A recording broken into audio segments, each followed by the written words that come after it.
Bueno, repito, ¿qué es una instalación eléctrica? Pues es todos los elementos que la conllevan, como tuberías, canalizaciones, cajas de conexión, registros, conductores eléctricos, empalmes, accesorios de control como los apagadores, accesorios de protección como las pastillas o interruptores termomagnéticos, que es el nombre exacto, que sirvan para poder llevar la energía eléctrica hacia cualquier receptor. ¿Y qué es un receptor? Todos los elementos que utilizan la energía eléctrica para poder funcionar, como son los dispositivos electrodomésticos, electrónicos, iluminación, calefacción, refrigeración, etcétera.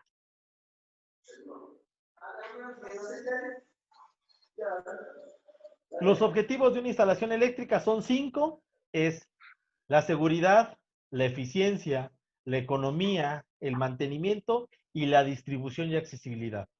Se van a dar cuenta que la instalación eléctrica es la instalación que lleva más elementos debido a que pues es la que ocupa más partes para poder funcionar. Entonces, los estándares internacionales y nacionales, según las normativas existentes, nos piden que cumplamos con estas cinco objetivos. El número 1, pues es seguridad. Es importante que cuando se haga la instalación, se haga con seguridad, pero después de que se haga la instalación sea segura. Es decir, estos materiales que ustedes ven acá son los que se ocupan para cuando se hace la instalación y para salvaguardar la integridad física de las personas que lo realizan. Sin embargo, después de que nosotros ya tenemos realizado una instalación eléctrica, la instalación debe tener seguridad y por eso vamos a conocer conceptos como tierra física o apartarrayos, que son los que le van a dar una seguridad a su casa. Debe tener eficiencia y economía. En la parte económica, pues debe ser económico porque debe de verse desde la mano de obra.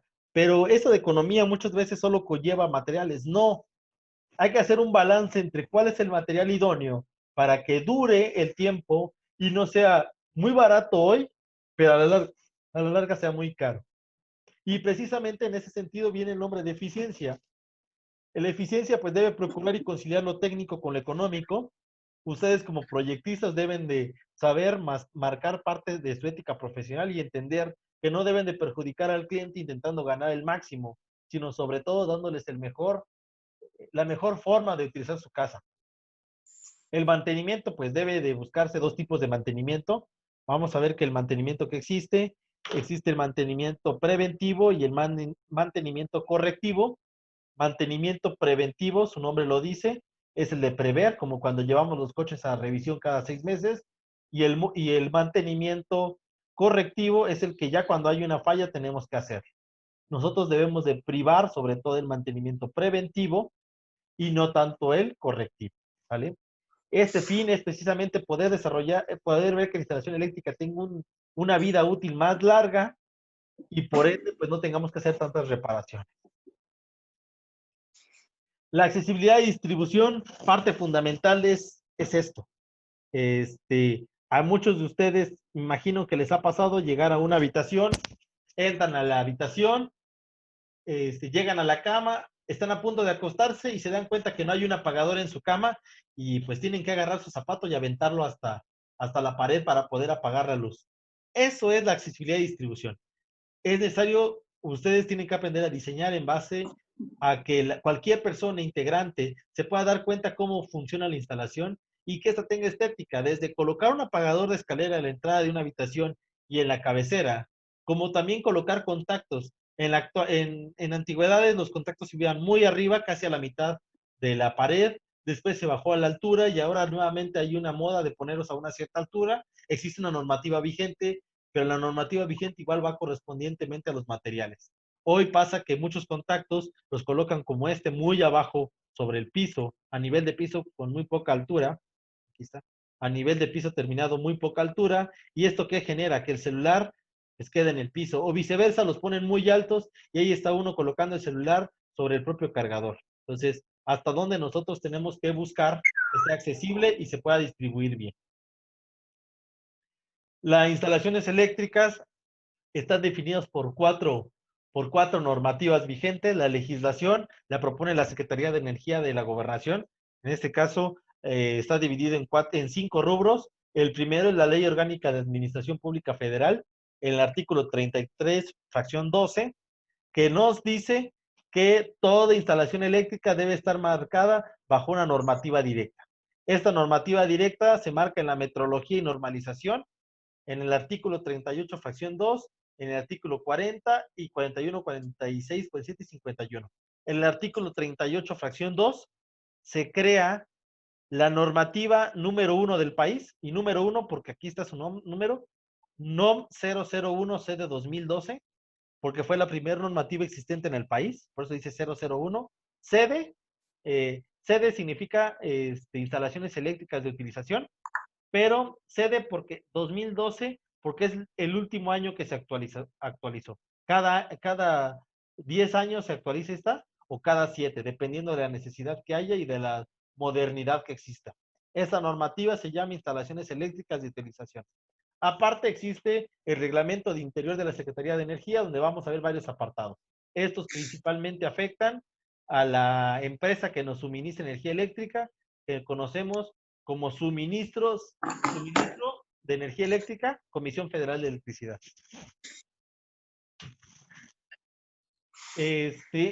La anterior ley de la Comisión Federal de Electricidad, que es el reglamento interno, nos define el sistema eléctrico de seguridad. Dice que el marco normativo nos da el siguiente principio. Número 1, la normativa 001 nos debe de marcar dos partes. Número 1, todos los productos deben de traer estas leyendas NOM o NMX, y lo único que significan que son productos certificados bajo normativa nacional o bajo normativa extranjera. Si es normativa extranjera, la normativa extranjera más común es la NEMA, que es la que ocupan los norteamericanos.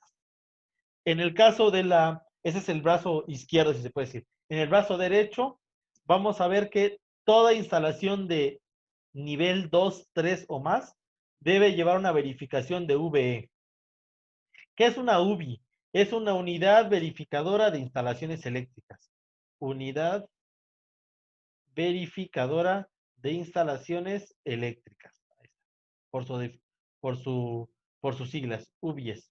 Esta unidad de instalaciones eléctricas lo que hace precisamente es verificar cuando una instalación es de grado 2, 3 o 4. ¿Qué son los grados? Grado 1, el grado 1 de una instalación son todas las casas, habitación, casas residenciales y demás. Pero si nosotros vamos a crear un edificio multifamiliar, ya es un grado 2. Si nosotros vamos a hacer de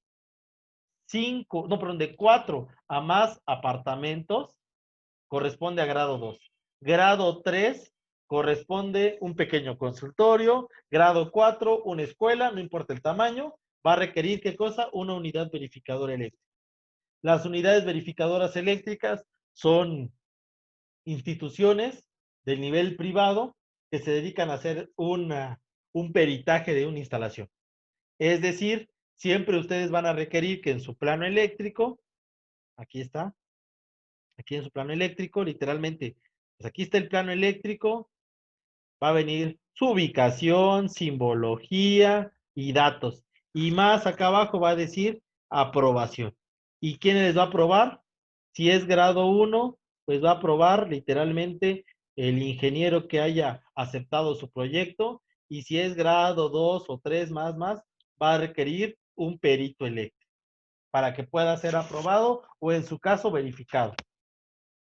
Y únicamente con esta unión de estos tres elementos, la norma, el producto y la verificación, su instalación se va a poder decir que es segura. Y esto les va a permitir funcionamiento, por ejemplo, de una escuela, el funcionamiento de un hospital y demás. La vida común de una instalación eléctrica es fácil de entender porque sencillo. ¿Qué es una vida útil o qué es la vida de una instalación? El tiempo que vive. Pero poder saber cuánto va a ser es muy difícil. Se tiene que entender que hay 4 puntos fundamentales, que es el proyecto y la construcción, qué materiales ocupamos, qué tanto mantenimiento le damos y por último, qué condiciones de uso y medio ambiente tenemos. Si juntamos estas 4, nos da la vida útil de una instalación eléctrica, bajo los principios con los cuales les voy a enseñar y les voy a mostrar, siguiendo la normativa al pie de la letra y a veces sumándole a la normativa, vamos a poder tener instalaciones de 3 niveles. Es decir, Cuando el material sea el común que les pido que ocupen, por lo menos su instalación eléctrica va a tener una vida de 25 años. Cuando yo les diga cuáles son los materiales de mejor calidad, van a poder llegar a tener una instalación de 30 años. Pero para que esto se dé, ¿de qué depende sobre todo también? No solo de los materiales, sino de la mano de obra y diseño. Si ustedes diseñan de acuerdo como yo les pida y contratan también mano de obra certificada, eso va a permitir que estos elementos se den. Y que ustedes cuando oferten un espacio, un lugar, estén ofertando calidad y no solo calidad, sino también seguridad y tiempo de vida. Cuando ustedes empiecen en su vida laboral, espero que ya no falte tanto, ustedes deben entender que son unos vendedores. ¿Ustedes qué venden? Venden un concepto, venden una forma de vida, deben de venderle su filosofía en la cual diseñan a las demás personas. Y para eso tienen que mostrarles no solo la filosofía, sino a una mujer, ¿qué le puede gustar? Le puede gustar la belleza de la casa, le va a gustar el diseño, los colores y demás. Pero si nos vamos a la otra parte, y perdonando, muchas veces a la parte masculina nos importa, número uno, la economía. ¿Qué tanto nos va a costar? ¿Con qué elementos lo vamos a hacer? ¿Cuánto tiempo nos va a durar? Entonces, si sumamos esto, que hay veces que es inversamente, la mujer le importa la parte económica y la duración, y hay hombres que les gusta más esta parte, en ambos casos, esto es lo que ustedes deben de permear. Entonces, para que ustedes den un diseño bueno, deben de permear siempre bajo estos principios. Para que la energía eléctrica pueda llegar a su casa y la podemos utilizar el día de hoy, sigue este siguiente camino que se le conoce como transmisión eléctrica. La energía eléctrica se genera en una central generadora. Las centrales generadoras más conocidas del país son, en este orden, según su uso, están las termoeléctricas. Las termoeléctricas son las que funcionan con combustibles fósiles, como la carboeléctrica, carbón, combustóleo eléctrica, porque utiliza combustóleo, gasoeléctrica, porque utiliza gas. Estas son las que utilizan literalmente combustible. Después de las termoeléctricas vienen las hidroeléctricas, siendo Chiapas el país que aporta el 60% de esta energía. Cuando muchas veces dicen es que Chiapas produce la energía del país, sí y no. Produce la energía del 60, produce el 60% de la energía hidroeléctrica, pero la energía hidroeléctrica únicamente representa el 40% del país. Y si Chiapas da el 60%, entonces Chiapas únicamente da el 24% del país, no el 60%, como muchos quieren hacernos entender. Aparte de eso, existe la nucleoeléctrica, solo existe una en el país. Existe ciclo combinado. En ciclo combinado es cuando se mezclan dos o más tecnologías. Existen, aparte de eso, eólica, plantas solares o lo que conocemos el nombre fotovoltaicas. Y actualmente existen un nuevo sistema donde utilizamos literalmente la energía térmica del subsuelo.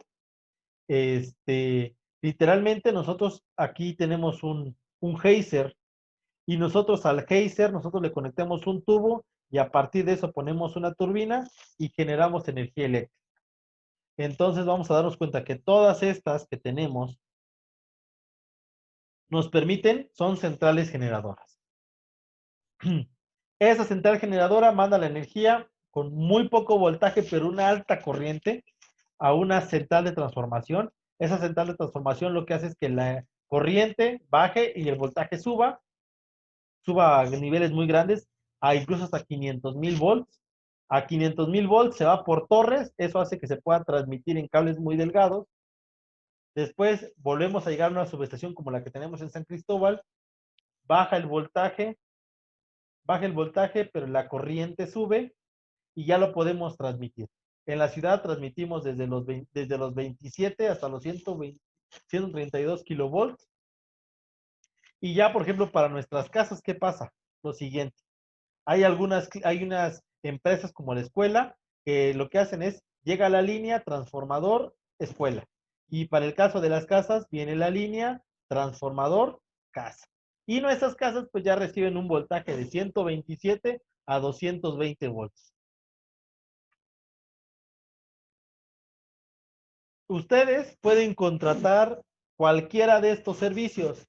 Muchos de ustedes cometen algunos errores y pensamos o mal pensamos que cuestan diferente. El servicio monofásico, el servicio bifásico, el servicio trifásico, la única diferencia son el voltaje que nos suministran. En ninguno de estos tres hay una diferencia de precio.